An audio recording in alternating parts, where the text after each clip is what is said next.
बहनों और भाइयों, कांग्रेस के पहले एक प्रधानमंत्री ने वक्तव्य दिया था कि हम 100 पैसा भेजते हैं, नीचे 15 पैसा ही पहुंचता है। 85 पैसा कांग्रेस के दलाल खा जाते थे, यही था ना।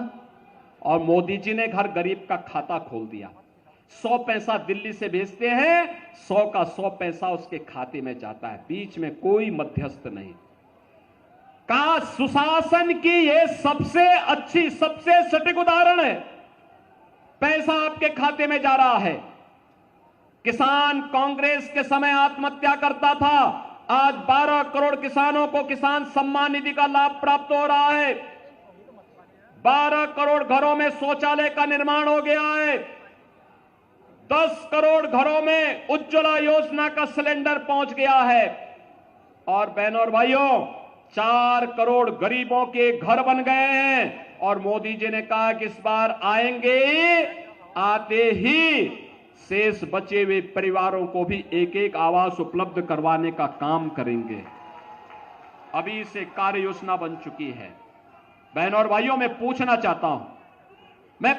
चाहता हूं कि मोदी जी ने एक लंबी फेहरिस्त है लोक कल्याण की, गरीबों के लिए, वंचितों के लिए, दलितों के लिए, समाज के विभिन्न तबके के लिए उन्होंने काम किया।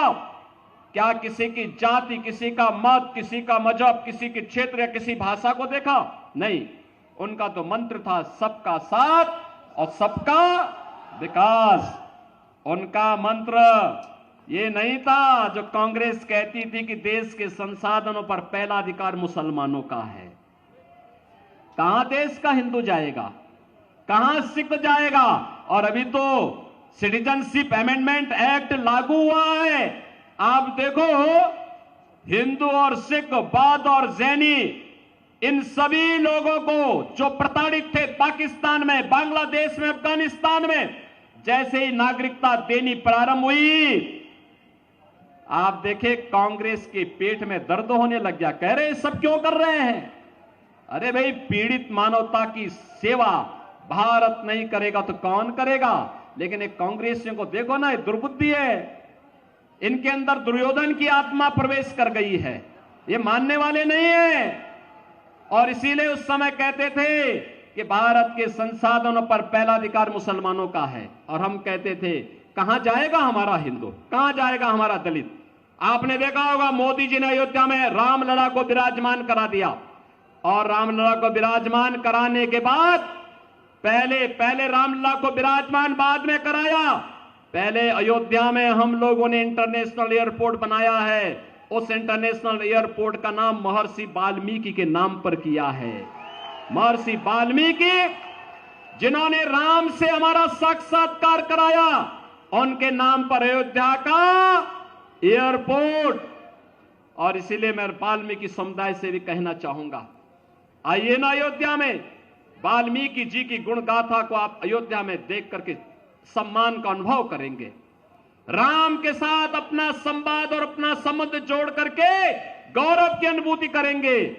और हम लोगों के लिए तो ऐसा कार्य हो गया है कि लोग भी अच्छा, आप सबसे मैं कहूंगा, आप कह सकते हैं वर्तमान पीढ़ी से कि हां, अयोध्या में राम मंदिर का निर्माण हमने कराया है। आप बोलिए, जोर से बोलिए।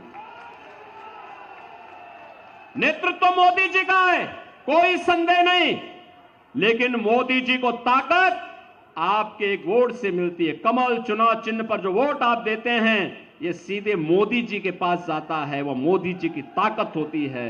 और तब मोदी जी इतने कड़े फैसले लेने में सहमत होते हैं। और इसलिए बहनों और भाइयों, आज मैं आपके पास आया हूं यही कहने के लिए, कांग्रेस और आम आदमी पार्टी का गठबंधन, बहनों और भाइयों, ये गठबंधन नहीं है, यह तो है मिल करके जीतेंगे तो साथ साथ लूटेंगे। लूटने के लिए है, कल्याण करने के लिए नहीं है। देख रहे हो ना पंजाब में कैसे माफिया और अपराधी अभी होकर के चलते हैं। अरे हमने यूपी के अंदर ये सभी माफियाओं को उल्टा टांग दिया है, टांग दिया सबको। यूपी में आप देखते होंगे जितने दुर्दांत माफिया थे, उन सब की कब्रों में कोई मरसिया पड़ने के लिए भी नहीं बचा हुआ है। कोई नहीं पढ़ता जी, कोई पूछता नहीं। ये कांग्रेस के लोगों के लिए अब केवल माफियाओं के लिए मातम मनाने के लिए इनको छोड़ दीजिए। ये लोग नहीं लड़ पाएंगे इन माफियाओं के साथ। इनके खिलाफ भाजपा लड़ेगी, भाजपा। और इसीलिए मैं आपसे कहने के लिए आया हूं, ये गुमराह करेंगे, झूठ बोलेंगे, तमाम प्रकार के अफवाह फैलाएंगे। बहनों और भाइयों, अब मुझे कहने में कोई संकोच नहीं कि कांग्रेस आम आदमी पार्टी के साथ गठजोड़ क्यों की है। इसलिए किया है क्योंकि पहले इन्होंने देश को बांटा, फिर समाज को बांटा, अब इनकी नजर आपकी प्रॉपर्टी पर पड़ गई है। आपने देखिए कांग्रेस के एक बुद्धिदाता ने क्या कहा है कि कांग्रेस सरकार में आएगी तो सभी की संपत्ति की सर्वे करवाएगी और फिर विरासत टैक्स लगाई। विरासत टैक्स का मतलब जानते हैं?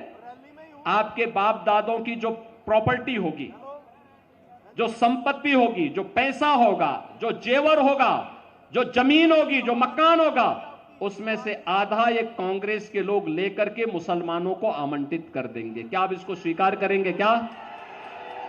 अरे ये तो इतिहास में हमने एक मुगल बादशाह का नाम सुना था, औरंगजेब का।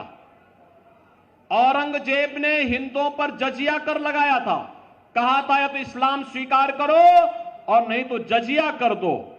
बहनों और भाइयों, औरंगजेब कोई मुसलमान भी, सभ्य मुसलमान भी अपने पुत्र का नाम औरंगजेब नहीं रखता, क्योंकि औरंगजेब ने सबसे पहले अपने भाई की हत्या की सत्ता के लिए और फिर अपने बाप को ही जेल के अंदर डाल करके पानी की एक बूंद के लिए तरसाया था, एक बूंद के लिए तरसाया था और अपने सत्ता पे कब्जा कर लिया था। हिंदुओं के मंदिर तोड़े, उसके खिलाफ उस समय हिंदू राजाओं ने छत्रपति शिवाजी महाराज के नेतृत्व में एक बड़ी लड़ाई लड़ी थी। गुरुओं ने बड़ी लड़ाई लड़ी थी, सिख गुरुओं ने उसके खिलाफ लड़ाई लड़ी थी। कश्मीर के हिंदुओं को बचाने का काम गुरु तेग बहादुर जी महाराज ने उस कालखंड में किया था। बहनों और भाइयों, आज मैं आपसे कहने के लिए ही आया हूं, ये कांग्रेस के अंदर औरंगजेब की आत्मा घुस चुकी है। हमें देश के अंदर दूसरा औरंगजेब नहीं पैदा होने देना है। ये भारत, एक भारत श्रेष्ठ भारत तो मोदी जी ने 10 वर्ष में बनाया है। हमें भारत को अब आत्मनिर्भर और विकसित भारत बनाने के मोदी जी के संकल्प के साथ जुड़ना है, जिससे हर नौजवान के हाथों को रोजगार दे सके, हर व्यापारी और बेटी की सुरक्षा सुनिश्चित कर सके, प्रत्येक नागरिक के चेहरे पर खुशहाली ला सके। इसके लिए भाजपा आवश्यक है और इसीलिए मैं चंडीगढ़ में आया हूं कि मोदी जी को तीसरा कार्यकाल दीजिए।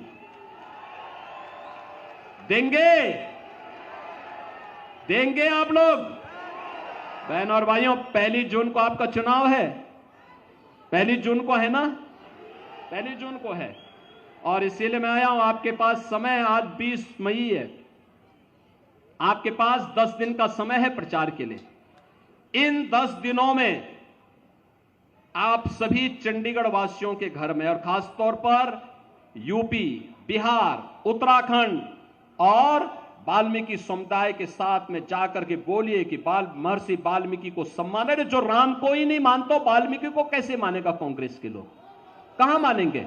और महर्षि वाल्मीकि हमारे लिए पूज्य हैं, क्योंकि और इसीलिए मोदी जी ने मुझे कहा कि रामलला का विराजमान होने के पहले महर्षि वाल्मीकि का पूजन होना है।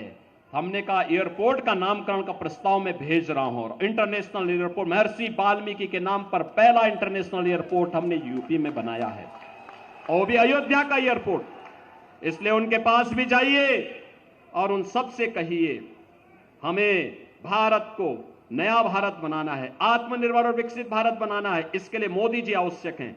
और बहनों और भाइयों, एक एक व्यक्ति, एक एक जितने भी लोग यहां पे आए हैं, मैं आप सबसे अपील करूंगा, आप सभी भाजपा के कमल चुनाव चिन्ह पे वोट देंगे। सभी लोग, जहां तक मेरी आवाज जा रही है तो दोनों हाथ लाके मुझे बताओ पहले, यहां से संजय टंडन जी को जिता के भेजेंगे? लेकिन इसके लिए 2 काम करने होंगे आपको। पहला काम, 10 दिन का चुनाव बाकी है। प्रतिदिन हर मतदाता, जितने लोग यहां पे आए हैं, हर मतदाता तय करे कि मैं 5 घर कमल चुनाव चिन्ह के लिए 5 घर में जनसंपर्क करूंगा। करेंगे? 10 दिन का मतलब 50 घर में कर लेंगे। और चुनाव के दिन उन्हें मतदान केंद्र में ले जाना है, फिर मतदान कराना है। करेंगे? अरे देखो, मोदी जी ने पूरा जीवन देश के लिए दिया है। आप 10 दिन का समय देश की खातिर दे देंगे एक अच्छी सरकार बनाने में, तो देश की आवाज के साथ आप भी जुड़ जाएंगे। और जो कन्हैया मित्तल कहते हैं कि जो राम को लाए हैं, हम उनको, जो राम को लाए हैं, सहमत है ना? सभी लोग सहमत हैं? सभी लोग सहमत हैं? दोनों हाथ लगा के बताओ मुझे, जहां तक पीछे तक, जहां तक मेरी आवाज जा रही है, सभी लोग सहमत हैं?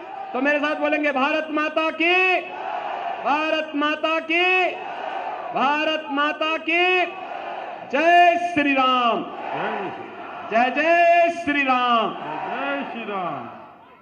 बहुत बहुत धन्यवाद योगी जी। मैं निवेदन करूंगा हुक्मचंद जी से, महामंत्री जी से, सभी का धन्यवाद करें। महामंत्री हुक्मचंद जी।